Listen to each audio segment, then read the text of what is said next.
Hi guys, how to fix experience is restricted on the Roblox Account Manager.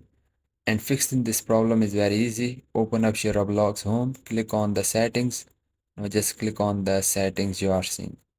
And once you are on the settings page, so now here just click on the parental controls you are seeing on the second last. So once you click on that, here you will see your parent pin, and if this is disabled then you can simply enable this. Now here you can just simply create a pin. So I can just give here the any random pin, and after you give the pin just click on the add, and now you have to just simply enter the 6-digit code you will see on your email.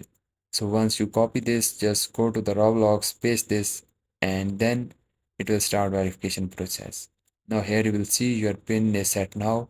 Just click on the OK and now scroll down, and if there is selected to any, then just select to all ages, suitable for everyone.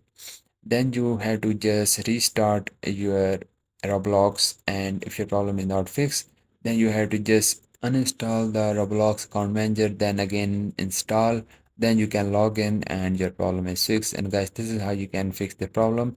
And if you find this video helpful, so please consider liking this video because this is only motivation for me, and I will see you guys in the next video.